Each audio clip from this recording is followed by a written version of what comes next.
Hello and welcome to IGPP Expert Talks. I am Heena Goswami, Editorial Consultant with IGPP, Institute for Governance, Policies and Politics, New Delhi. We are here on the sidelines of an international conference being organized by IGPP in collaboration with CSSS, Jawaharlal Nehru University, Justus Liebig University, Gießen, and German Research Foundation, Germany. The conference, Environmental Policy Discourses since the 1960s, Politics, Problems and Narratives of Environmental Policies in Europe and Asia, is an attempt to bridge narratives and inquire into the discourses of environmental policies that have governed Europe and Asia since the 1960s. Academicians, policymakers, experts are gathered in New Delhi, and today we have with us one of the key participants of the conference, Professor Nguyen Tuan. Welcome, Professor. Professor Nguyen is a professor at the Faculty of Sociology, University of Social Sciences and Humanities, Vietnam National University, Hanoi. His academic research interest focuses upon kinship relations and social and economic changes in villages in North Vietnam and livelihood adaptations in the context of climate change. Welcome to IGPP Expert Talks. To begin with the conference, you'll be talking about public authorities and the problematization of environmental policies. Do you think politicians listen to experts, or expert opinion make a difference to their priorities? I think that science in general and sociology, in my view, in particular, play important role in the process of policies making. I suppose that result coming from sociological research, sociological study, provide evidence for policymakers to formulate policy. So I suppose that experts, researchers play important role in the process of making policy. That's nice to hear for a change. Your academic research has focused on livelihood adaptations in Vietnam. How do you think, what are the major ways in which livelihood have been, especially of migrants, which has been focus of your research, lives of migrants have been impacted due to climate change? Yeah, there are different points that we should mention. The first point is that because of the climate change, so local people in different communities have to transform, have to change their livelihood into adapt to new context of environments. And the second point is that a lot of people have to move to other places to find new jobs because climate change influence their older livelihoods. So that is a way in which we think about adaptation to climate change. We have to transform livelihood to adapt to climate change. You have worked on migrants in Hanoi.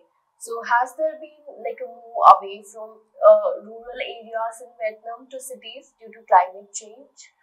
I suppose that there are so many reasons why people in different provinces left their homeland to settle in Hanoi. And perhaps the most important reason is economic reasons.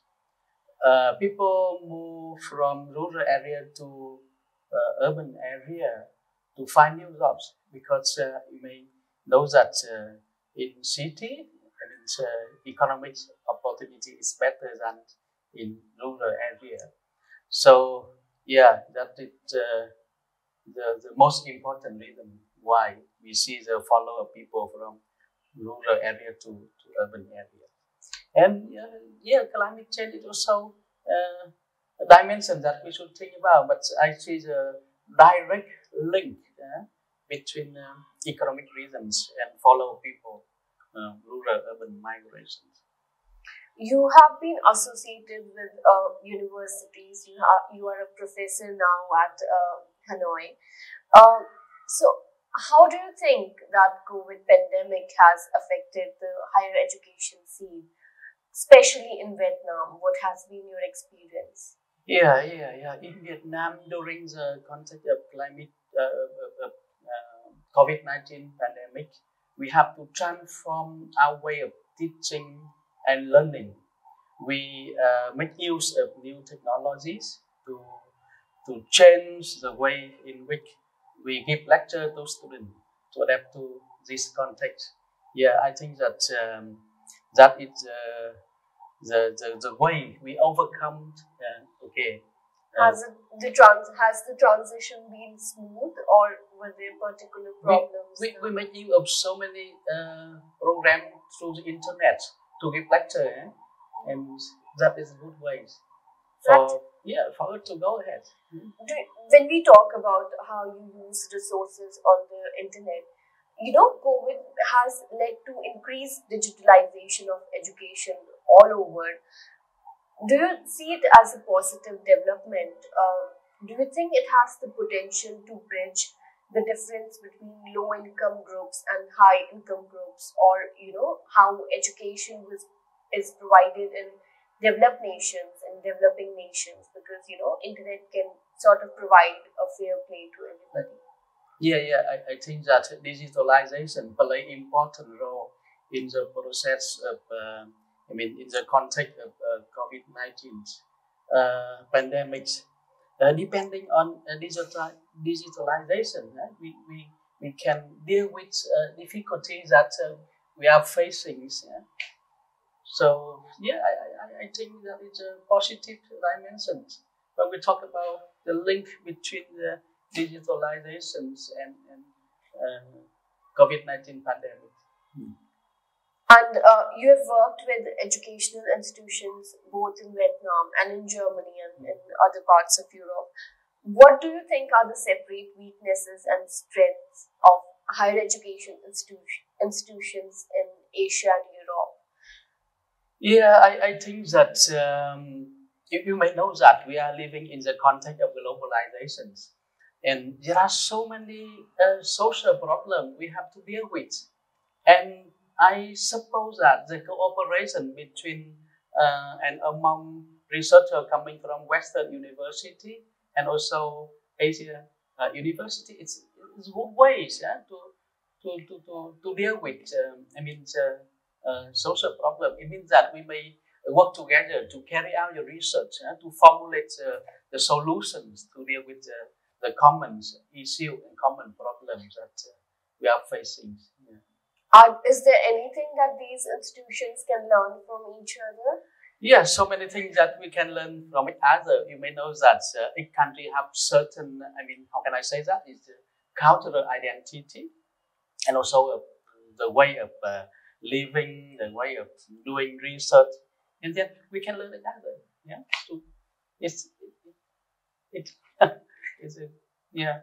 Okay, thank you so much for your for giving us your valuable time, and I hope you have a great stay in Delhi. Thank you so much for being with us.